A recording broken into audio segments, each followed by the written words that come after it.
سیدہ ام حبیبہ رضی اللہ تعالیٰ. پھر یزید سے جھگڑا کیا تھا؟ کبھی آپ سوچا، کبھی غور کیا؟ اس کی پھپھی ام حبیبہ مومنین کی ماں ہے، حضرت ام حبیبہ. غور کیجئے، وہ صحابی کا بیٹا ہے. پھر اس کے خلاف کربلا میں جانے کی وجہ کیا؟ نمبر ایک، یزید کلمہ پڑھ کے کلمے کا مذاق اڑا رہا تھا. اس لیے امام گئے جو آپ اور ہم کر رہے ہیں. ہم بھی کلمہ پڑھ کے معاذ اللہ کلمے کا مذاق اڑانے کے مترادف کام کرتے ہیں کہ نہیں کرتے؟ یہ مسلمان ہے جسے دیکھ کے شرمائے یہود.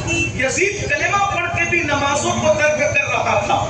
بولو آج کلمہ پڑھ کے نمازیں چھوڑی جا رہی کہ نہیں چھوڑی جا رہی؟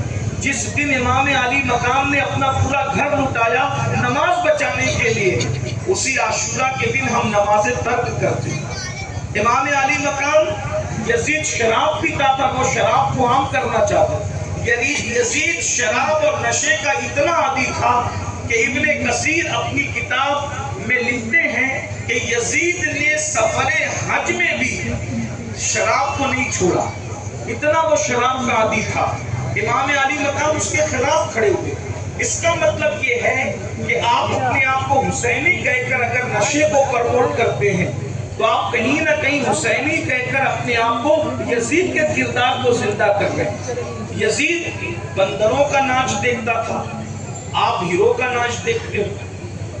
یزید نشہ اور شراب کو عام کرنا. اس ظالم نے تو یہاں تک کہا، قاضی ثناء اللہ پانی پتی اپنی کتاب تفسیر مظہری میں لکھتے ہیں، اس نے کہا اگر مسلمان ہو کے شراب نہیں پی سکتے تو عیسائی بن کر کے شراب پیو. اس نے شراب کا اس طریقے سے پروموٹ کرنے کی کوشش کی. لیکن آج مسلمان اپنے آپ کو حسینی کہہ کر کہیں نہ کہیں وہ یزیدی کردار کو زندہ کر رہا ہے. خواجہ حسن نظامی اپنی کتاب میں لکھتے ہیں یزید عورتوں کا اتنا دل ڈالا تھا، ایسا پاپی تھا کہ اس نے اپنی سوتیلی ماں پر بھی پاپ کی نظر ڈالی، خود کی سوتیلی ماں پر پاپ کی نظر ڈالی.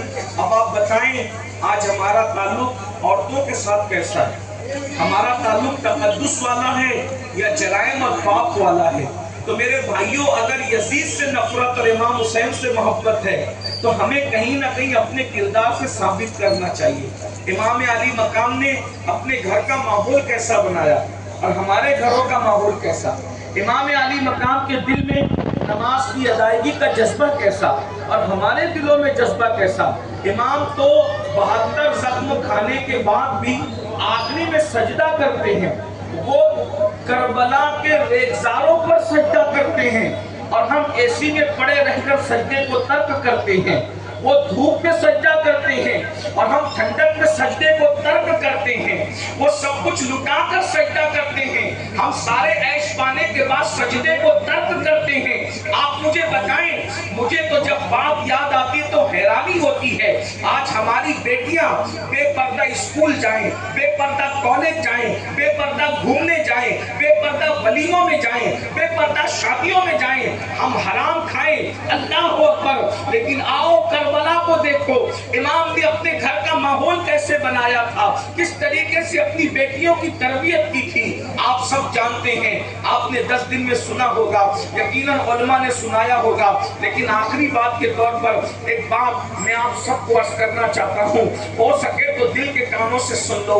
جس وقت 10ویں محرم کو امام علی مقام شہید ہو گئے، آپ کے سارے آبان و انصار شہید ہو گئے، آپ کا پورا خاندان شہید ہو گیا، چند عورتیں بچی، 2-3 بچے بچے اور چند بیٹیاں بچی اور سب شہید ہو گئے. بلکہ آپ نے سنا ہوگا جس وقت امام شہید ہوئے ہیں آپ کے سر کو کاٹ لیا گیا، آپ کے ساتھیوں کے سروں کو کاٹ لیا گیا، ننھے سے 6 مہینے کے بچے کے سر کو بھی کاٹ لیا گیا اور اس کے بعد ایک ایک لاش پر 10 گھوڑے دوڑائے گئے. تاریخ گواہ ہے